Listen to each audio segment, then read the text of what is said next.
Welcome to the Healthy Gut Podcast with Rebecca Coombs, the place where you can learn how to achieve a happy, healthy gut. Here's what's coming up on today's show.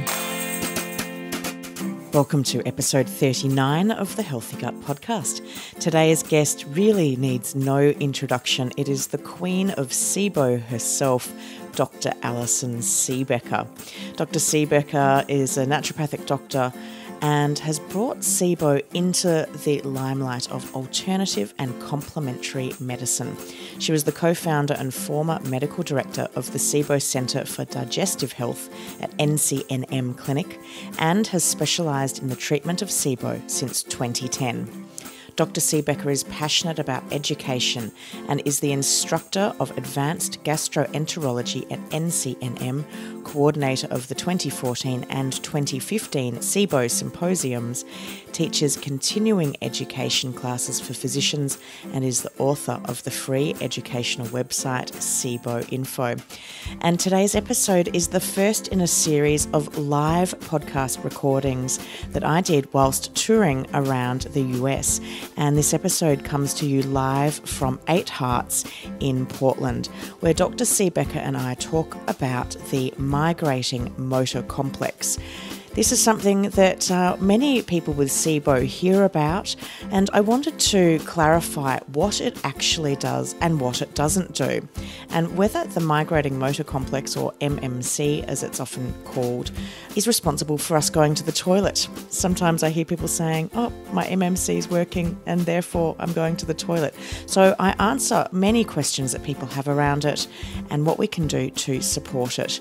I hope you enjoy today's live recording with an audience of the Healthy Gut Podcast, coming to you live from 8 Hearts in Portland.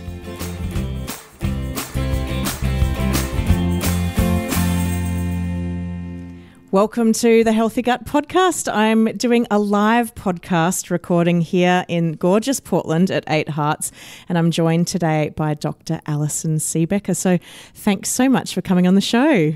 Thanks for having me. And we've got a great audience. Hooray! So it's really wonderful to be on tour across the US and Canada and being able to meet all of my just gorgeous listeners. So thanks for coming along, everybody. So Dr. Siebecker, welcome back to the Healthy Gut Podcast. Thank you. You were my first guest. Yay. All those months ago. It feels like a lifetime ago, doesn't it? It was almost a year ago. It really was. Yeah. So if you haven't listened to Dr. Siebecker's interview with me all those months ago, they're really great. It's a really great foundation as to what Sibo is. So I do recommend you go back to listen to episodes 2 and 3 because she really covers the basics of Sibo, which is perfect when you are just recently diagnosed. But tonight we're going to delve into some further along questions that generally come up, and I was able to go out to my community and ask what they wanted to hear from you about. And we're going to be talking all about the migrating motor complex, as well as prokinetics and bowel movements. Bowel movements, something we talk about all the time. You never would think that you would talk about going to the toilet as much as you do when you have Sibo. And the number of conversations you have with complete strangers about what you do on the toilet. So let's start with the migrating motor complex, because what I do see is that there's often quite a bit of confusion around what it is, what it does, what it doesn't do.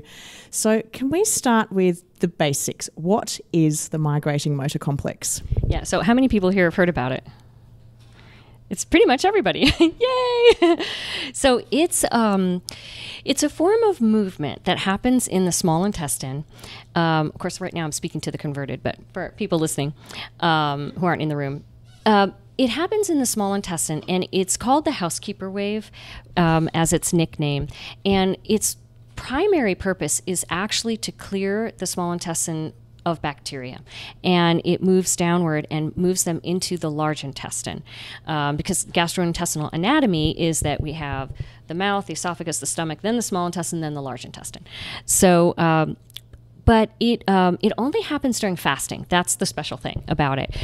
So there's another form of movement that most of us know about that would move our food down. And that is not moving our food down very much at all. And that's just what we call peristalsis. And that is more of a mixing a mixing churning motion that barely at all pushes down, really. It just sort of, because once we get into the small intestine, that motion, it's sort of like mix, then the food is getting absorbed. So there's not as much stuff to push. So it doesn't need to be very pushy. So it's more of just making sure the food's being presented to the walls of the small intestine and very mildly moving downward.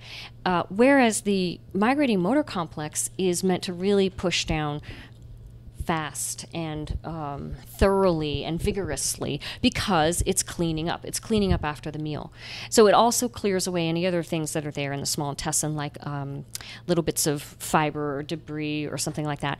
And along with it comes some secretions, a little bit of biles, a little bit of enzymes, meant almost like soap, meant to just clean, digest anything that's left there, kill anything that's there, and then push it all out. So what Dr. Pimentel says is it's like washing the dishes after you ate a meal. It's like you wash up, you clean up. So when we say it happens during fasting, what that means is between meals, because normally the way we're made as humans is we shouldn't just be like eating constantly. We're not made as a grazing species, and this is how you know, because we have this migrating motor complex that cleans after eating, and then it happens at night when we're sleeping, unless we're like sleepwalking and going to the refrigerator. But we should be not eating. So that's what happens as between meals and overnight, and it occurs on a cycle. It takes about anywhere from an hour and a half or 2 hours to 4 hours to do one cycle. So it just repeats through and just keeps cleaning until we eat again. And jumping the gun here, what a lot of people start to think about and ask is, well, because it will be turned off when we eat. So then what people want to know is, well, what would turn it off? Like, would my coffee turn it off, with cream? Or, how big of a meal? And, what about water? And all these questions. And honestly, we don't really know. So all we know for sure is that a meal turns it off. And is there a way that we can determine whether our migrating motor complex is or is not working? Not so much for us. I mean, I guess the way we would know whether it's working is if somebody doesn't have gastrointestinal symptoms. So, which of course gastrointestinal symptoms can come from a lot of other things besides that, but that's going to be one of the things it's going to cause. We know that when it shuts down, then that's called a motility disorder, and then you have gastrointestinal symptoms. But the main way that a person would know, which is not an easy way, is to get a test called an antroduodenal manometry. And it's only done at, I think, 3 maybe or 4 centers in the U.S. I don't know about Australia. So it's done at 2 places in Los Angeles and one of the Mayos, I think. And what it is it's like if a person has ever had an endoscopy. It's a tube that's passed through the mouth and the throat, through the stomach, and into the small intestine, the top of the small intestine. And it has pressure sensors. And then the tube just sits there, like you hang out for like maybe 6 hours or so. And then to see, and you haven't eaten, and then it's recording. Are you doing these migrating motor complex waves? And it can tell by the exact pattern of pressure that it's detecting. And then if, like the way Dr. Pimentel does this test is at the end, he'll sort of do a challenge, and he'll give erythromycin. We'll talk more about this, but erythromycin's a prokinetic at a low dose, and Prokinetic stimulates the migrating motor complex. So even though most people might know erythromycin as an antibiotic, it has multiple purposes and uses, and when it's used in a low dose, it stimulates the migrating motor complex. So he'll give that through an IV to see, now record, did it make a migrating motor complex? And, in some people, it might not. And then he knows, okay, they are totally shut down. We can't even make one happen. What's going on here? In all the patients that I've sent down, it did. So when, which is good. That means if we use Prokinetics, if we use erythromycin, we can get one to happen. So it can still work. It just needs help. It's not, and, because a lot of times in this test, we'll see that they might have done one migrating motor complex wave and maybe inadequately in the whole 6 hours of the test. So we know they're not really doing it. But then when he gave the erythromycin, it happened, and it happened well and good. So then we know we need to assist, something's wrong. So that's how we officially know. It's expensive, it's invasive. Most people have to travel for it. This is one of the things that has bothered me so much about Sibo in general is we think that one of the main, most common reasons people have it as an underlying physiological cause is poor function of the migrating motor complex. And yet we have no way to actually test and assess that in our patients except for this.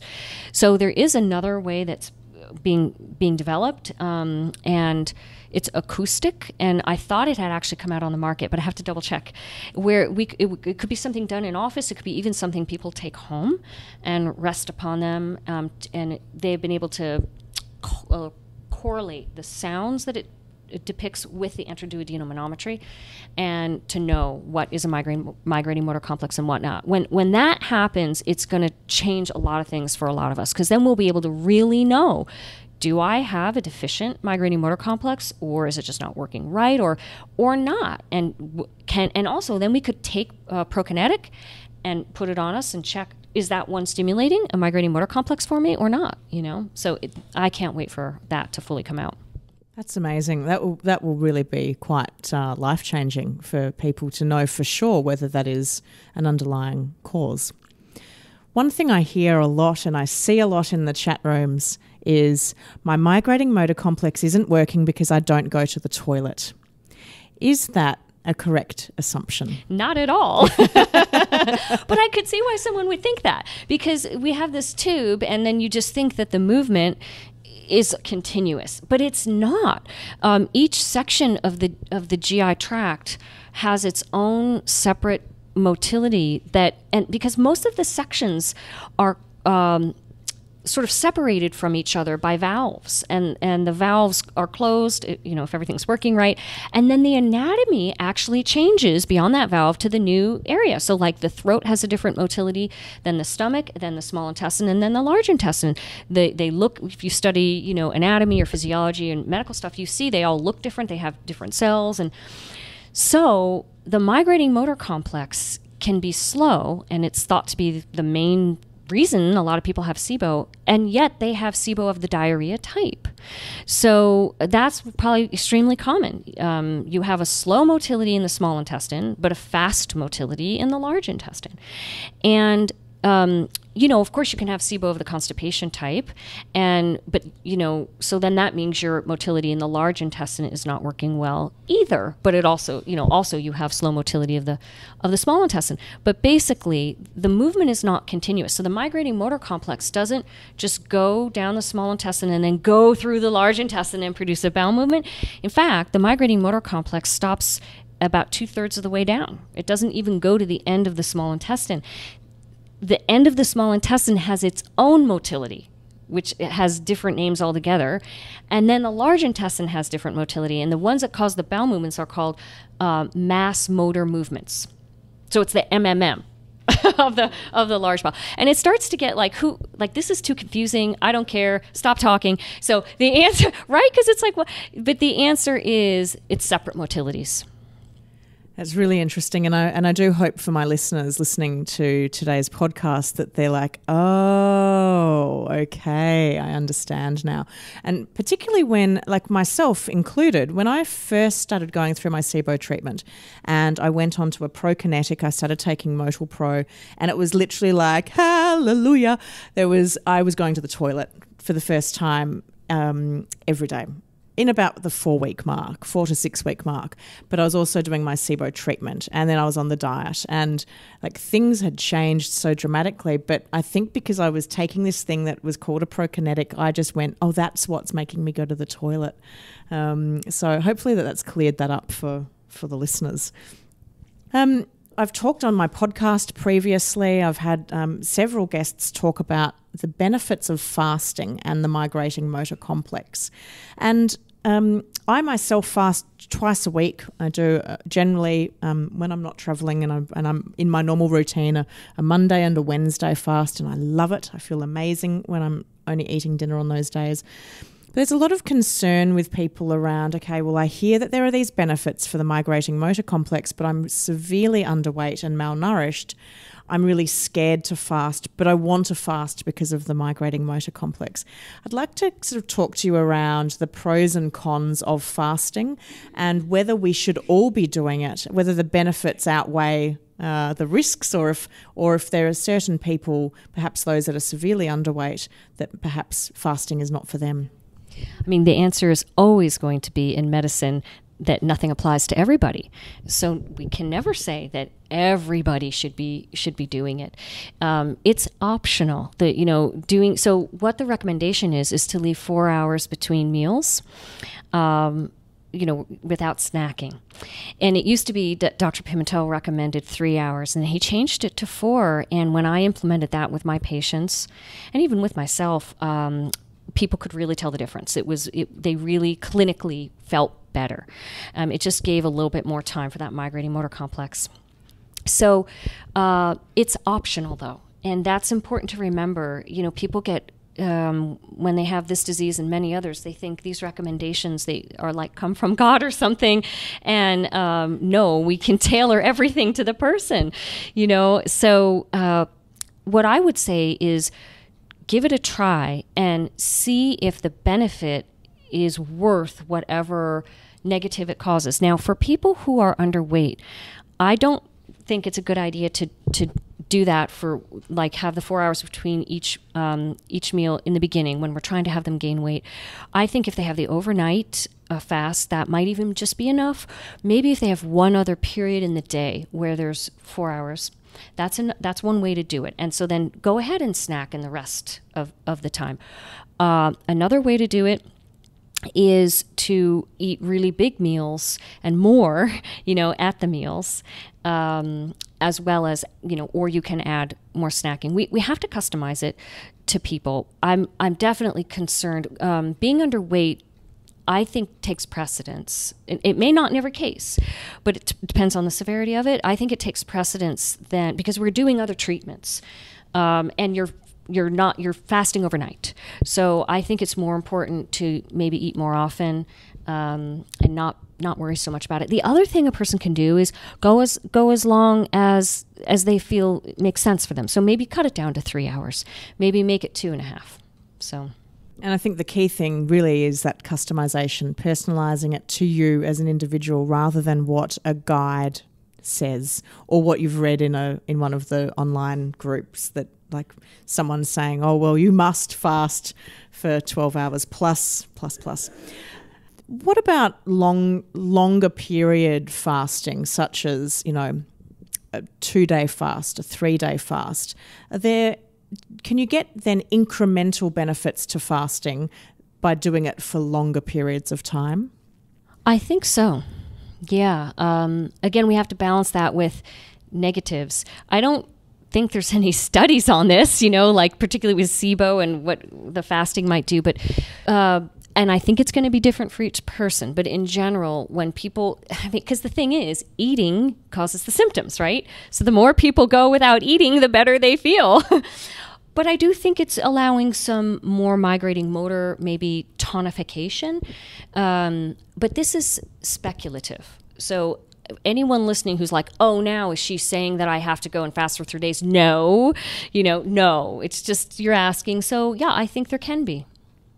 And I think, someone like myself who does not have an issue with being underweight, and my challenge is that I find it very difficult to lose weight. I actually find the fasting beneficial for just giving me that extra helping hand when it comes to trying to keep weight off. Whereas I know that my partner, who is a super metabolizer, and he just drops weight, it falls off him. It makes me sick how much it falls off him. He can't do more than 2 fasts without, it's starting to be problematic for him. He'll drop a kilo, so about 2 pounds from a 1-day fast where he only eats 1 meal. Whereas I'm like, I'd love to lose that kind of weight in a 1-day fast. Because your fasting has been around forever as a healing technique, both medically and spiritually. And there's also problems people can run into. So we just have to make sure that it's working for that person. A question that one of my listeners asked was, is meal spacing / fasting for life, or is it just a temporary measure while we're going through Sibo treatment? Well, if you think about what we were saying earlier, humans are designed not as grazing species. So it truly is biologically how we're meant to be, is to leave some space between our meals. How much, I don't exactly know. I mean, I'm sure that's different for each person. So I feel like biologically that would be the healthy choice. But lots of people don't do that. So if a person wants to return to eating more often, go right ahead. It's like there's no hard and fast rule here. We're just saying that's the general way that humans are made, is not to graze. With regards to nerve stimulation or lack thereof from something like post-infectious IBS, is that nerve damage that perhaps is negatively impacting the migrating motor complex, is that for life, or is that something that is just temporary while the body recovers from that infection and that it then returns? This is the $50,000 million question. There's evidence from the studies done on post-infectious IBS that 50% of those people spontaneously heal within 5 years. And then after that, it's not looking so good for the rest of the 50%. And it's not exactly sure why. Some of the reasons why in the studies are that people get food poisoning again. And then that reactivates things. So we're not sure. Maybe the healing would have happened, but then a new assault came. But so it's encouraging to know that, at least in the studies that were done, people with post-infectious IBS, 50% seem to get better. But then what about that other 50%? So this is what Dr. Pimentel's research has been focusing on, and he's been working on answering these questions and finding a solution. And he has clinically seen people that have had Sibo with this circumstance, with nerve damage, get better over time. They didn't get better in 5 years, but then they did get better after 10. So that's very encouraging. And what he has seemed to show is that there seems to be an ongoing autoimmune damage to those nerves. Because what we know is that those cells in the intestine have a fast turnover and should be able to heal. They're very plastic, meaning they can repair well. So they should be able to repair themselves pretty quickly. This is one of the things that is so confusing, I think, to the researchers looking at this. They're like, what's going on here? So they think what it is that there's an ongoing autoimmune damage. So I think that's where his research is focusing, is how to turn that off. So I think he will find a solution. But we don't have it yet. So the answer is we don't fully know what's going on in these people, but this is what we suspect, and I think he'll have some solutions for us. But they're not out yet. Fair enough. And what about we're thinking about that flow of the digestive system, and we think about the stomach. Does low stomach acid have an impact? This is the other one. This is the other question she wrote down. I'm like, oh my God. So I have to look at my notes because this is hard. We've got to test Dr. Siebecker here. We've got her in person, and we can ask all these tricky questions. Because you just think like, that should be a simple question, right? But then if you actually look, like, people don't know, So we can just start out with the basics. What we know is if your stomach acid is too low, that's a problem. For good digestion and good health, you need to have the proper stomach acid. Too low meaning it's not acidic enough. You don't have enough acidity. So that's really the answer that matters here, is that it's going to impact your digestion negatively, and you need to have it be fixed if you can at all.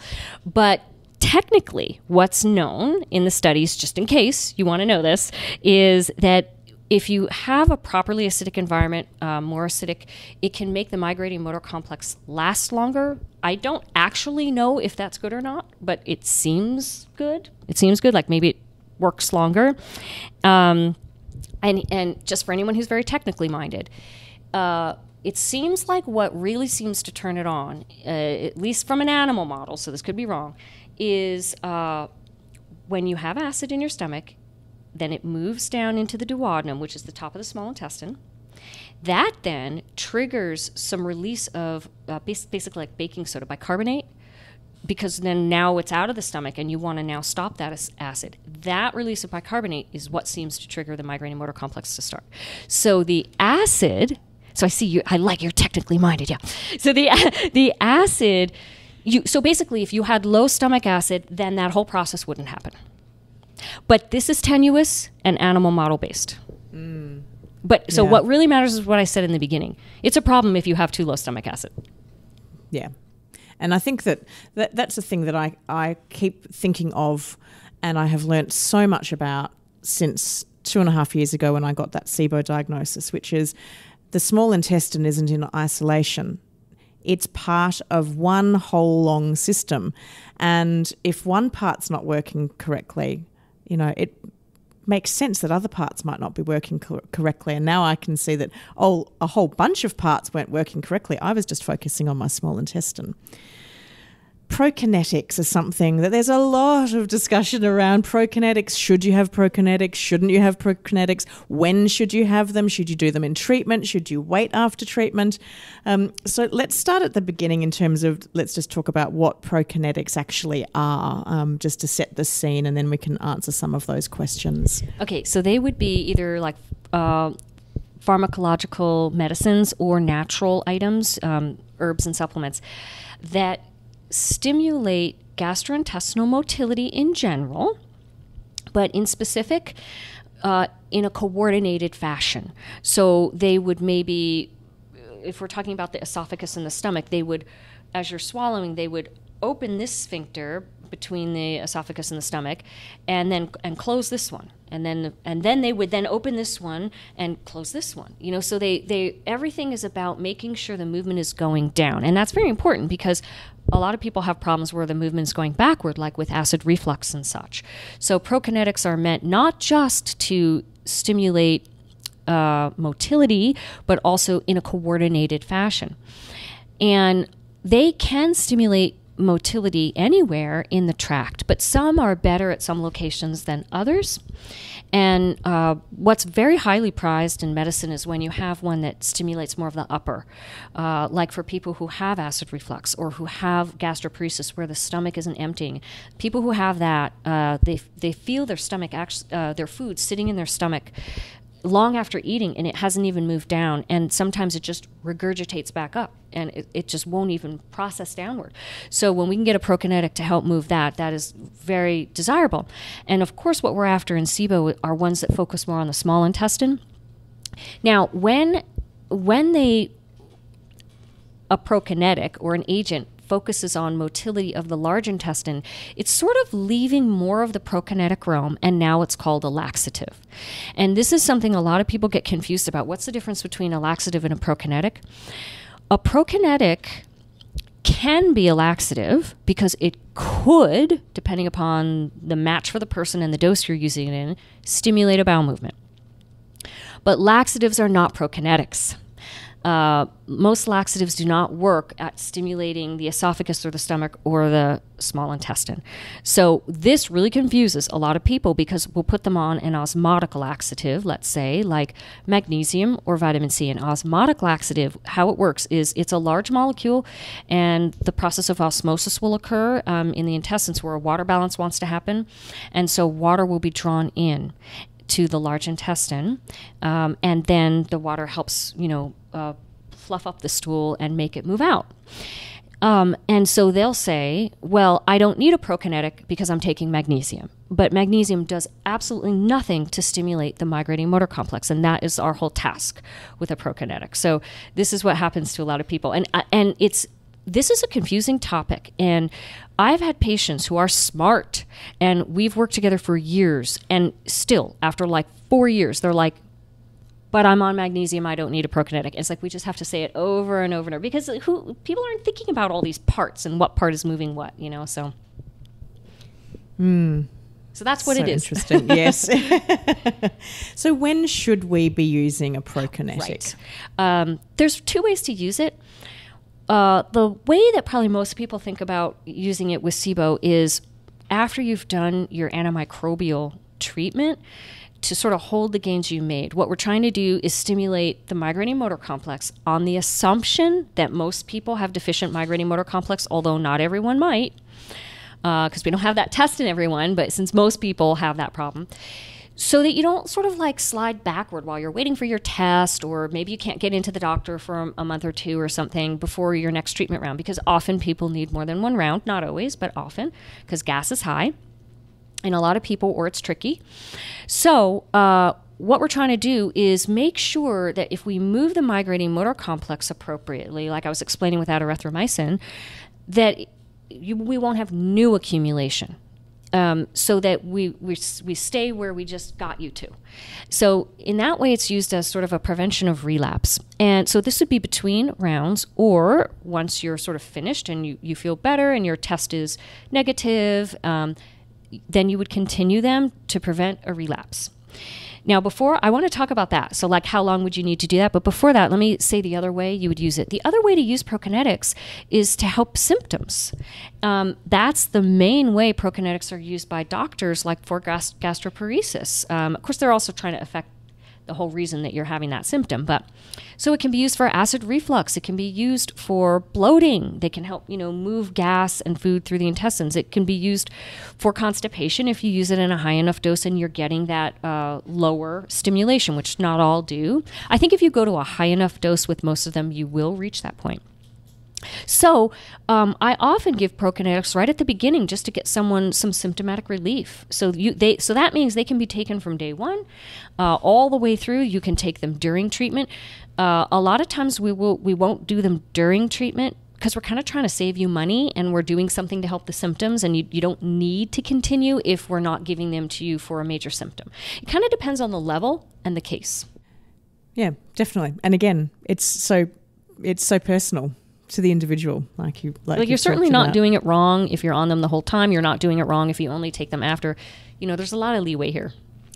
A question that I do get asked quite a lot is, are they really necessary to, should I be doing them as my Sibo relapse preventative measure? It's a good question because it costs money. You have to remember to do it. A lot of people don't want to do it. The only way we would really know is if we had that antroduodenal manometry, right? So we have to guess. This is very frustrating for all of us.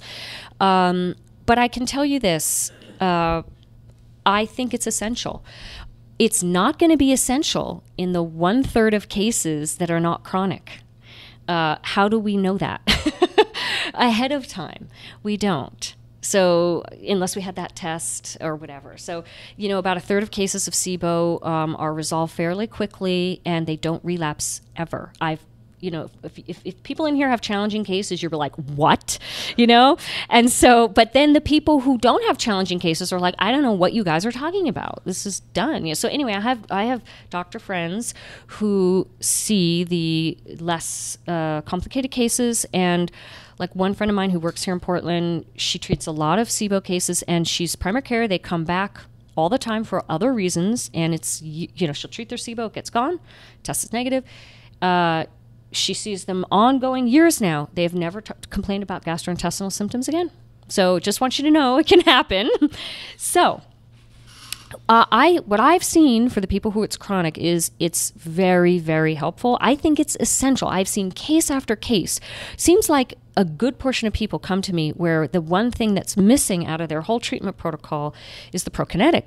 We get them on the Prokinetic, and lo and behold, they do so much better. Their relapses start spacing out now. They respond quicker to treatment. So I really think it's important. How you're going to know is you're going to try it and see. And how long do you need to stay on a Prokinetic? Is this a month? Is it a year? Is it life? So when we don't know anything about how it's going to go, we generally say 3 months. I will say that doctor friend I was talking about, she does 6 months just as an insurance. And she usually uses LDN, one of the Prokinetics that we can use, because she has a lot of autoimmune patients with other conditions. It's helpful for that.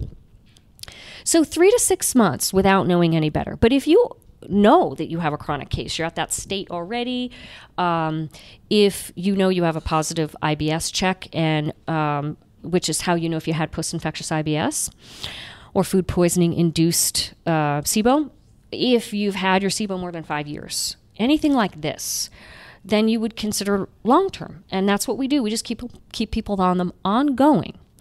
How long? I mean, Dr. Pimentel has had patients on them for maybe 10 years or more, where, in fact, he sees oftentimes they can then get off. So you can always do a trial removal at any time. Like if your intuition is like, I don't want to take this anymore, follow that. Or you're just sick of it, whatever. You don't have to do anything you don't want to do, right? So the only risk is relapse. So if you're feeling like, yeah, I got an intuition, if you go off the Prokinetic slowly, what happens in a lot of my patients, they can start to catch a relapse kind of before it really gets going. While they're slowly coming off of it, they're like, yeah, I think I need a little bit more of this Prokinetic. But what we'll often find is people can move to 3 times a week of their Prokinetic. They don't have to take it every night, or maybe twice a week. I have patients, they can totally tell, no, it has to be 3 times. If I go below that, I relapse, And if you start relapsing, then just get in there with treatment. Actually, what we'll do for a lot of people, we'll just bring back the full Prokinetic dose, and if we catch it quick enough, they don't even have to do treatment. That was enough to correct it. So the answer is not one size fits all, which is frustrating for people, but the truth. So I would say long-term in these chronic cases, and stop it whenever you or your doctor want to, and see how it goes. A question that I got asked, which I thought was a really good question for people that are wondering, is it better to have 2 types of Prokinetics at once so that you get more power, or one Prokinetic? Because I'm assuming that question came from them thinking about their herbs, that they'll often be on multiple herbs, 2 herbs What's your view on Prokinetics? My view is yes. So in the beginning, I was new to Prokinetics. A lot of people are pretty skittish about them. I kind of was. And because there's a new category for me. And after years and years of using them, all different types in people, particularly because I see a lot of really challenging cases where we've even sent them for atroduodenomanometry, and we know that, like they might make 1 migrating motor complex in a 6-hour period. We do that. We'll give them 1 at night, 1 in the morning, and we'll do different ones, and it really does help. It really does work. As I studied Prokinetics further, what I realized is there's about 6 that I use with regularity that most of us, choose from. They all have different mechanisms of action. So I think that's why it goes so well to be able to use 2 at once. So I like it. I don't necessarily take them right at the same time. I suppose you could, but usually we'll stagger them. So we'll do, evening and morning type of thing. So, that's so interesting. In terms of those Siboers that have diarrhea, and I know there's some concern that if they have a Prokinetic, that it's just going to make the diarrhea worse. Is this the case with Prokinetics? Well, it could. So any Prokinetic could do that to a person, and it might just be the match. So the first thing I would say, and the second thing is the dose. So the first thing to do is lower the dose if you get diarrhea from a Prokinetic, and see if that makes a difference. The next thing to do is try a different one. And I see this a lot. So there might just be, and it's different in every person. So let's just use an example. We put someone on low-dose erythromycin, and they get diarrhea and cramping, and it's awful, and so we cut the dose down. No. Okay. Then we give them prucalopride, and everything's great. And they're like, thank you, thank you, thank you. The next person goes on prucalopride and gets diarrhea and cramping. I put them on erythromycin, and it's lovely and a perfect match. So you can't just assume that the one medicine, it works different in different people. So, and I also will stress that we can put people on the most innocuous things, like a general dietary supplement, and they'll get diarrhea. So we have to remember this, that, I honestly don't feel from my experience that Prokinetics are even any more likely to cause diarrhea because we give them at low dose than most anything else we give. So the really important thing to remember for the diarrhea patients is that we're not supposed to be inducing a bowel movement with our Prokinetics.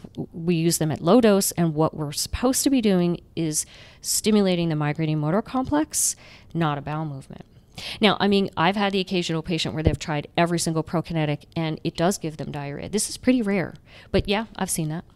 I've also seen constipated patients where we tried every Prokinetic at super high dose, and it didn't give them a bowel movement. So, whatever. You have these things that happen. Let's talk about bowel movements. Okay. They are the bane of our existence. We either have too many of them or we don't have nearly enough, and we spend so much time thinking about going to the toilet.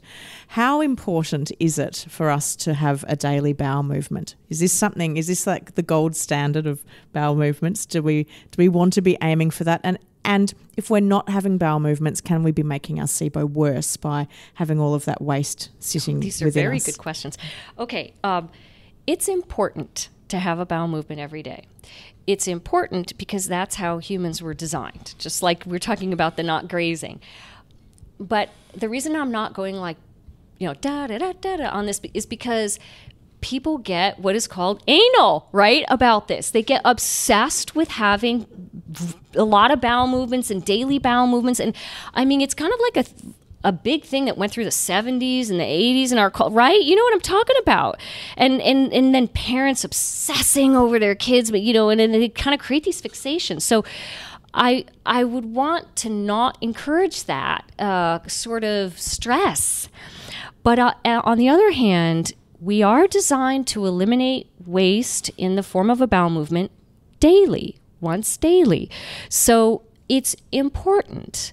But please don't get obsessive, But if you are not going regularly, like if you skip a day here and there, I guess that's fine. But if you're a constipated patient and you really don't go, we would encourage you to use something like magnesium or vitamin C or whatever to help you to go. It will help you feel better. It makes your body work and feel better. You do need to eliminate on a regular basis. Now, the second part of the question was, could it make your Sibo worse? There actually are some studies about, particularly with methane type, that eliminating really does help lower methanogens. So it's more important for the constipated methanogen people to actually have symptomatic relief if they're not getting it cured yet. Like, get right in there with some magnesium from the start and have a daily bowel movement. And we're not trying to cause diarrhea or purging. Because that was another question, right? Was what it should look like, right? And that is the next question, what it should look like. Because one of the things that I realised 2.5 years ago was that I thought that my very infrequent bowel movements were normal because it had been my normal. And it was only when I started going through Sibo treatment and I started going to the toilet every day, I was like, oh my Lord, this is incredible. I never knew how good you could feel just going and doing a poo every day. This is amazing. Because I would literally go to the toilet once or twice a week for months, and then I'd swing into a phase of diarrhea. And then I'd be sitting on the toilet going, yeah, I'm going to lose 5 kilos. Like, this is amazing. And I'd put on weight. And then I wouldn't go to the toilet for a week and a half. And then it would kind of go back into my cycle. And then I'd go to, once or twice a week. But that was my normal. So what should our bowel movement look like? What should we be hoping to see in the toilet bowl? So what's considered normal is a smooth log. That's what's normal. So there's a chart that people get all obsessed about, call it a Bristol stool chart, and it shows the different textures of how a stool could look, and that's number 4, and that's the normal in the middle. As it gets more fluid in it, more water in it, it gets looser, and eventually it's just fully liquid. That's diarrhea. And then as we get into balls, that's more constipation. And so you could have a log that's balls stuck together. That's tending more towards constipation. And then you could just have, one little pellet the size of a marble come out, and that's it. And that was your bowel movement. And that's constipation. So the texture should be a smooth log. That's what we're looking for. And again, I would encourage not to be obsessed about this. Another thing I found really amazing as I went through my Sibo treatment was the aroma changed of my poo, and I'd never thought much. You said aroma so beautifully. Like, it made me think you were going to talk about, perfumes and flowers. Well, I am a cook after all, so it's all about what things smell like. But for me, it was fascinating. Pre-Sibo treatment, and obviously I had this, I had this waste product sitting in me for days and days and days, but the aroma was a lot stronger. And then when I went through Sibo treatment, there was virtually nothing. Should we be, does the aroma of our waste indicate the health of our bowels and our digestive tract? It can, but there's more things than affect that we wouldn't want to pin everything on that, but it definitely can. It's certainly a signal for various things. I mean, one of the things we do talk about is when someone has a hydrogen sulfide type Sibo, that there can be a more sulfurous odor, a garlicky, oniony, and egg type odor. Just sulfur odor is the odor that most people associate with as a bad fart smell or a bad bowel movement smell. So, but that's not it. There's other smells. There's other ways you can have issues, and diet can have an impact in that too. So, I had a housemate around the time I was going through this treatment who I would say had an alcohol problem. He drank quite heavily every night, and oh my gosh, if I needed to go to the toilet after he'd been in, you literally had to hold your breath. It was so incredibly horrific. and it really stood out to me as I obviously cleaned my diet right up as I went through Sibo treatment, and I was eating such clean food and no alcohol, no sugar, none of that stuff. Just the difference in the waste smell between two individuals. And also breath and even body odor, like underarm odor. It's not really just about Sibo, but we're just talking about generally when someone chooses a healthier lifestyle, you'll often find that to change for the benefit, less smell. Woohoo! That's always good for those around us. So if we are experiencing constipation or diarrhea, do you have any kind of handy tips on how we can manage that? Well, yes. First off, I've got for anyone who doesn't know, I've got a handout of symptomatic reliever. It's called Sibo Symptomatic Relief Suggestions. It's a free handout on my website, which is a free educational website, siboinfo.com. And there's a section for resources handouts. You can just download it. And so I probably won't remember to say them all. It's a front and back page. But for constipation, we've got magnesium. And some little tips I could suggest would be you can try any different type you want, but technically the most laxative form of magnesium would be magnesium oxide. Some people don't like that one and they like citrate better, but that's the one that's the most laxative. And people who are constipated don't realize they need often around 1,500 milligrams. Sometimes it's just 1,000. So, but because what I often hear is people will take a 150 milligram pill and say, magnesium did nothing for me. It's like, well, of course not. You needed to go up to 1,000 or 1,200 or something like that. The dose is individual, but that's just a key thing I wanted to mention. Vitamin C is another one. These are osmotic laxatives. The dose on that is quite individual. So I don't even want to take a stab at that. Some simple things are sometimes in the morning, if you take warm water, sort of drunk slowly, and a little bit of oil, that will help a lot of people. Sometimes, these are old techniques, but sometimes like abdominal massage will help, and sometimes exercise helps. Sometimes eating helps because we were just talking about these reflexes that we have in the GI tract. We're stimulated to have a bowel movement when the stomach senses distension, like we've taken in some food. It's a mechanism. It's like, oh, there's incoming, better get the old stuff out, And then in a lot of us, that's not working very well, but that can help people. That's where I would start. And then, of course, you can get into your Sibo treatments. But there's probiotics can help. Sometimes bile acids can help. Sometimes hydrochloric acid can help. All the things of digestion. Sometimes enzyme help. But those are the first ones I'd think of. For diarrhea, there's classic over-the-counters like Imodium, which can help a lot of people. There's Saccharomyces boulardii, a probiotic that many people find will help. And probiotics in general. Enzymes, digestive enzymes are well studied to help slow diarrhea. It might not work in a person, but these are always things we can try. And a key thing with diarrhea is the concern is electrolyte loss from fluid loss. So it's important to know you're taking enough electrolytes. So you can take that in pills. You could take it in solution. You can home make your own. That handout has suggestions. There's also things like binding agents like charcoal. Charcoal is very helpful for bloating, but it can cause constipation. It doesn't do that in everybody, but if you take enough of it, it can also slow, if it does that, it can slow diarrhea. So there's things, and fiber can help slow diarrhea. Fiber can also cause diarrhea. So fiber's a tricky one with Sibo patients because it can make some things worse. It can make all the symptoms worse. And then sometimes it can help some of the symptoms, and certain fibers help and others don't. But it is a consideration. Are there any long-term side effects or concerns around long-term use of things like laxatives or magnesium or vitamin C or even Prokinetics? It's interesting. So with laxatives, as far as we know, there's no concern with magnesium. I actually had a very smart student of mine who's now a doctor, who's a researcher. This is Dee. I had her look into this to be sure, and she could find no reports of concerns of long-term magnesium or even vitamin C use to bowel tolerance. The only concern would be electrolytes if you're doing that. There are doses at which it's not okay, but those are not the doses that I've just talked about. But there's this belief that stimulant laxatives are habit forming. So these would be things like Cascara sagrada or Senna, aloe, are habit forming. But I've read a whole bunch of articles debunking that myth by gastroenterologists. There's been some articles by look, this is what we all think. Is it true? And turns out it's not.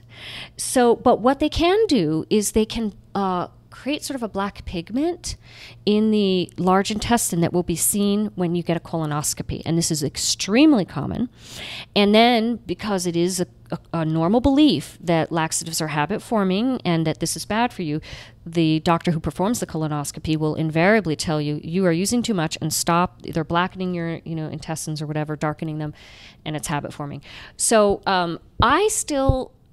I'm having a hard time with that because my whole life I was taught they're habit forming. But some of the top gastroenterologists in the world are writing these articles. So apparently it's okay. So, now Prokinetics, I know of no issue for long-term use, that there's not been any study saying, like erythromycin has been used for gastroparesis. The biggest problem is it stops working.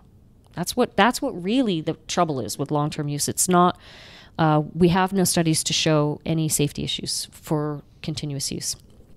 And as with everything, we just keep evolving and learning. And, once held beliefs often change. I know. As we learn so much more. Really? Yeah.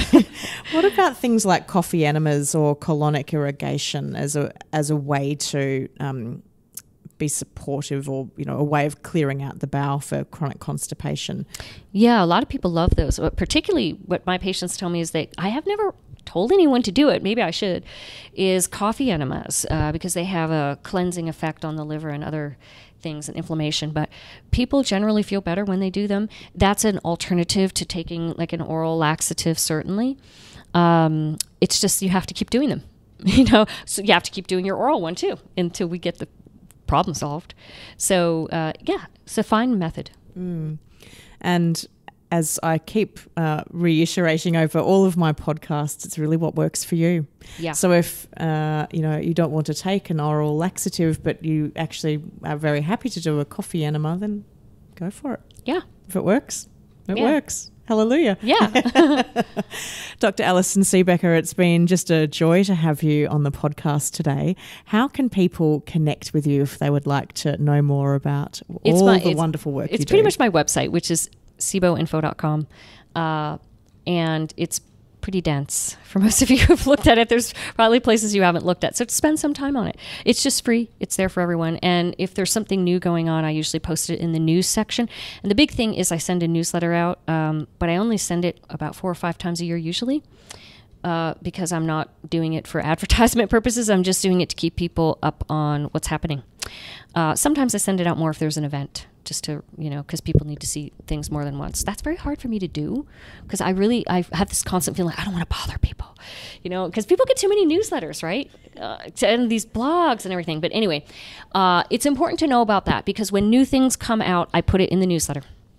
And the newsletter is a great resource, and because you aren't sending it out every week, I think it's there's a lot of value in there. And along with your website, where I'm forever sending people to your website, and I'm forever looking at your website. So we've mentioned some links there today. So if you're listening to the episode, head to the show notes where you'll be able to click on those links. And a big thank you to 8 Hearts, who have very generously hosted the live recording of the Healthy Gut podcast today. And thank you to everyone that has come along to watch the show. So Dr. Allison Siebecker, thank you so much for rejoining us on the Healthy Gut podcast. You are welcome.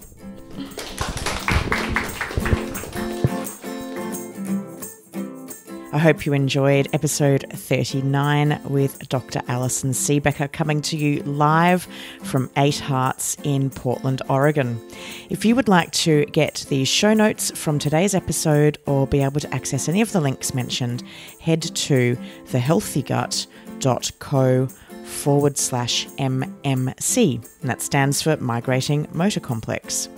I really love hearing your feedback about the episode, so make sure you head into iTunes or the app you use to listen to this episode and leave a rating and review. It really does help other people know that this is the right podcast for them when it comes to digestive health.